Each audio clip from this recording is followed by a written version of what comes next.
आप सबों को जय यीशु। बच्चों, आज आप कैसे हैं? आशा करती हूँ कि आप अच्छे हैं, स्वस्थ हैं, भले चंगे हैं और आपके पिछले 2 पाठों को आपने अच्छे से याद भी किया होगा। और आज हम अपना तीसरा पाठ शुरू करेंगे जिसका नाम है परीक्षाओं में विजयी ईसा। तो इस पाठ को शुरू करने से पहले आइए हम एक छोटी सी प्रार्थना करें। तो चलिए आप अपने हाथ जोड़िए, आंखें बंद कीजिए और प्रार्थना करें। पिता, पुत्र और पवित्र आत्मा के नाम पर आमीन।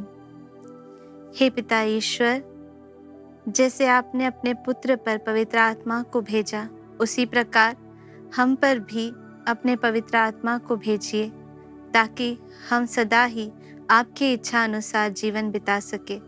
इसके लिए हम आपसे प्रार्थना करते हैं, आमीन। बच्चों, पिछले पाठ में यानी दूसरे पाठ में हमने देखा था यीशु के बपतिस्मा के बारे में, और आज जब हम तीसरे पाठ शुरू कर रहे हैं, हम उसी के साथ आगे जाएंगे।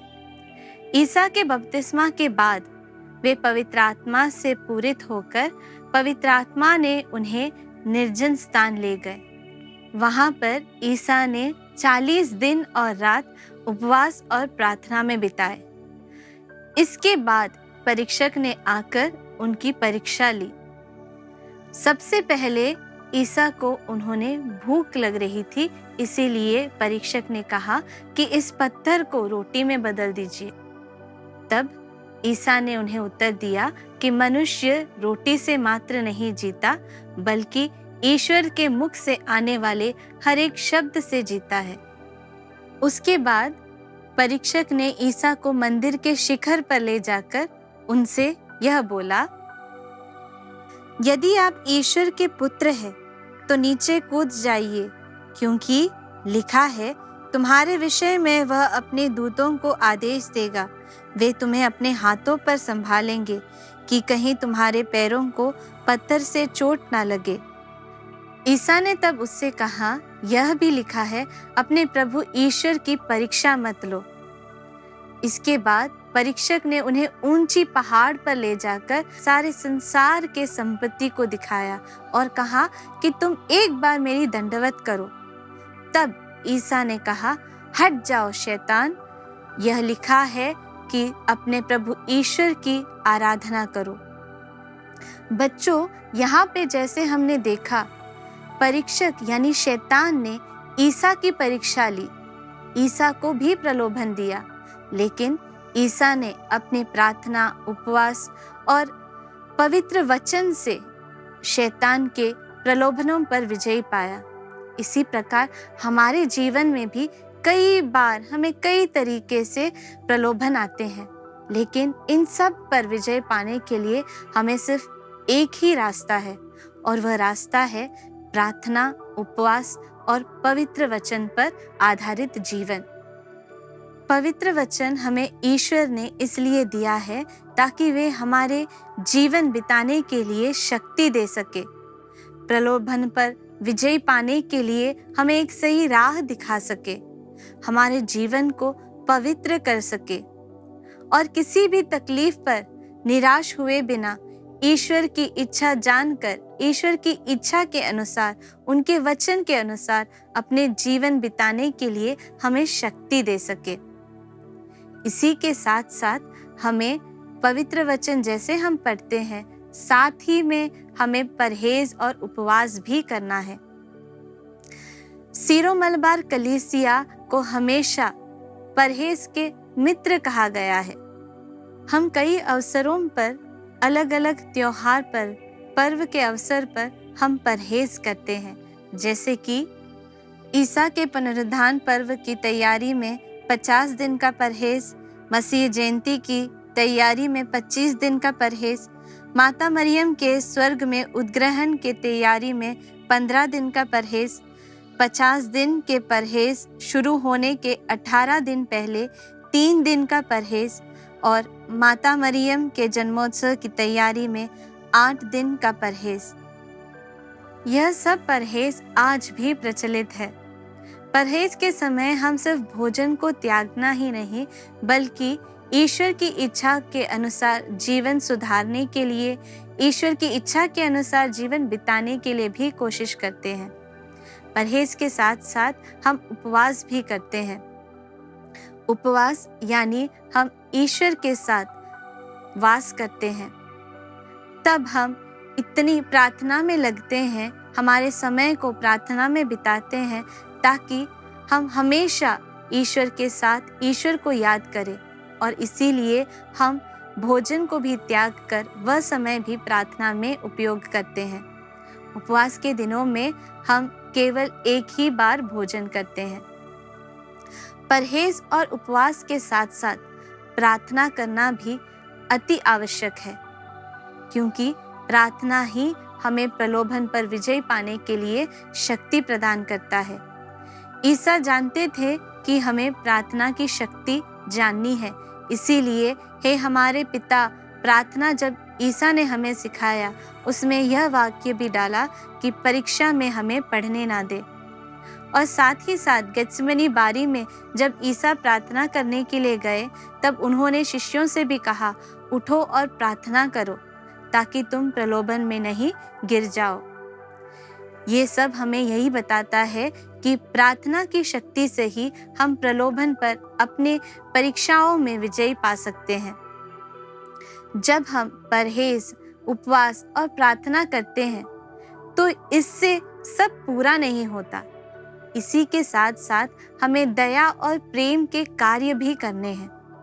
दया और प्रेम के कार्य यानी हमें एक दूसरे की मदद करनी है। छोटा बड़ा जो भी हो सके, जैसा भी हो सके, हमें एक दूसरे को हमेशा मदद करने के लिए तैयार रहना चाहिए।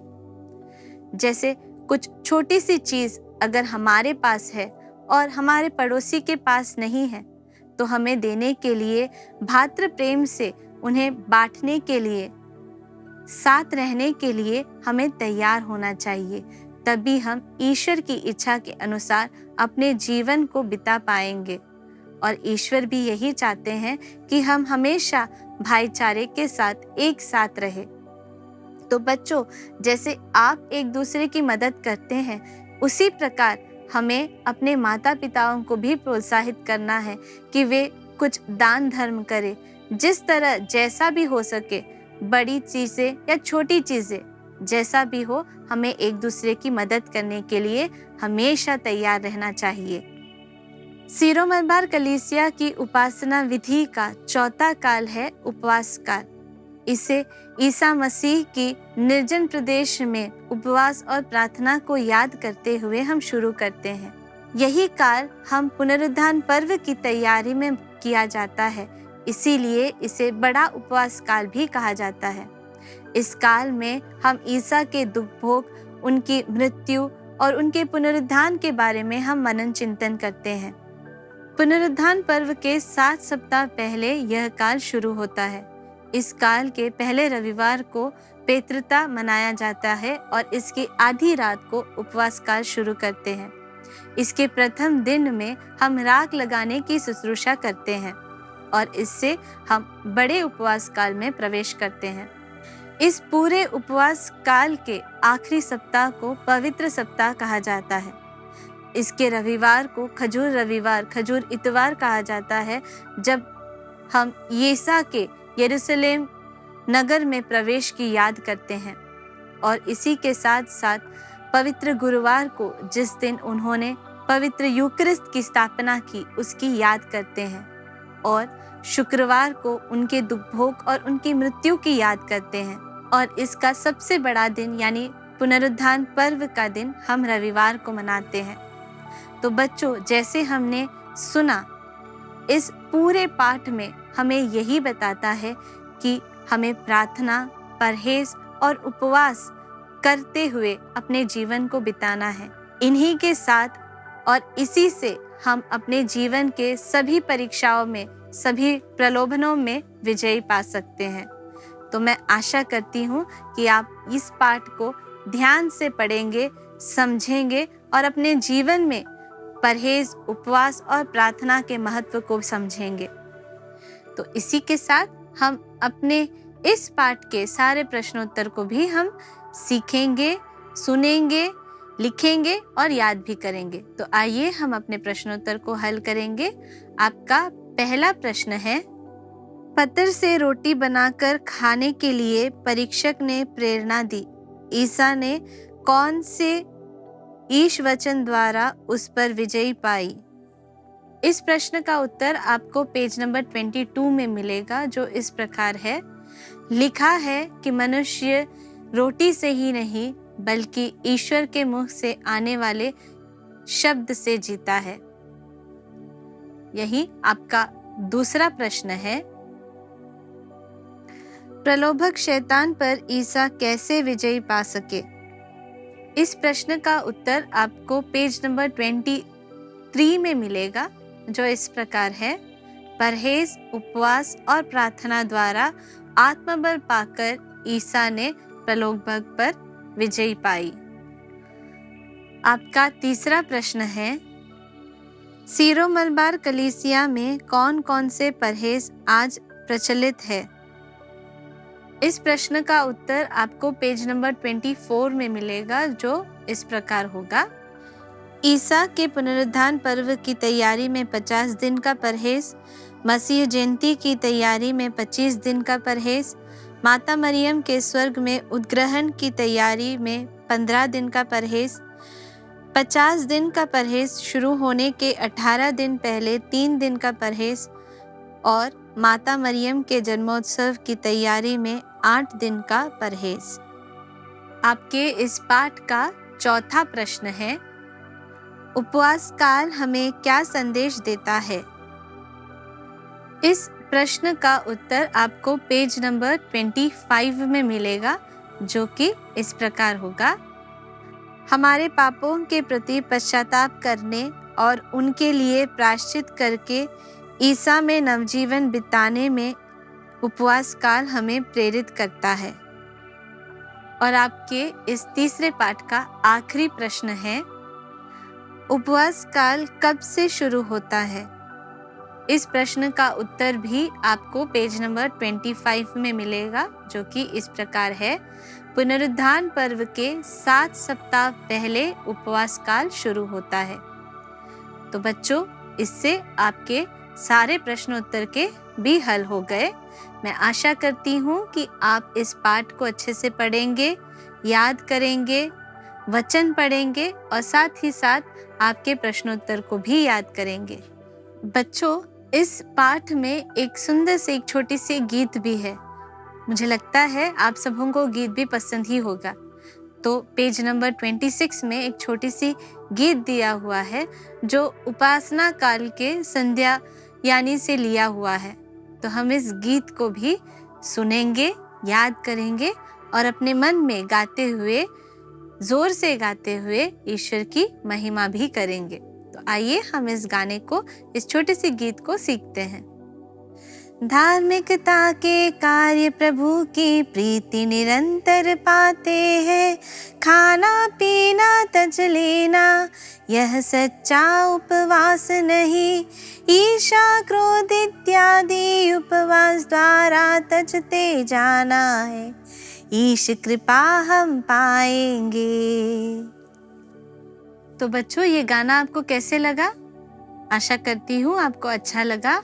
आप इसे सुनेंगे, याद करेंगे और गाते हुए ईश्वर की महिमा भी करेंगे। साथ ही साथ मैं आप लोगों को एक छोटी सी होमवर्क भी दे रही हूँ। ये होमवर्क यह है कि आपको मत्ती के सुसमाचार अध्याय 4 पद संख्या 1 से 11 तक आपके बाइबल से पढ़ना है और साथ ही साथ मत्ती का सुसमाचार अध्याय 4 पद संख्या 4 को आपको याद भी करना है, जो ईसा ने शैतान से खाकर अपने प्रलोभन पर विजय पाई।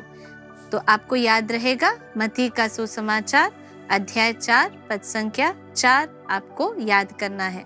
और इस पाठ को पूरा करने से पहले हम एक छोटी सी प्रार्थना करेंगे। तो आइए हम सब अपने हाथ जोड़े, आंखें बंद करें और प्रार्थना करेंगे। हे पिता ईश्वर, आप हमें अपने पवित्र आत्मा से भर दीजिए ताकि हम अपने जीवन में पवित्र आत्मा की शक्ति से भरकर तपस्या, पश्चाताप और प्रायश्चित का जीवन बिताते हुए सदा ही ईश्वर की महिमा कर सके, इसके लिए हम आपसे प्रार्थना करते हैं। आमीन। तो बच्चों, इसी से आपका यह तीसरा पाठ भी पूरा हो चुका है और मैं आशा करती हूँ कि आप इस पाठ को ध्यान से पढ़ेंगे, याद करेंगे, वचन पढ़ेंगे, समझेंगे और साथ ही साथ इस पाठ के प्रश्नोत्तर को भी याद करके अपने जीवन में ईसा पर विश्वास करते हुए, भरोसा रखते हुए आप आगे बढ़ेंगे। तो इसी आशा के साथ आप सबको जय यीशु।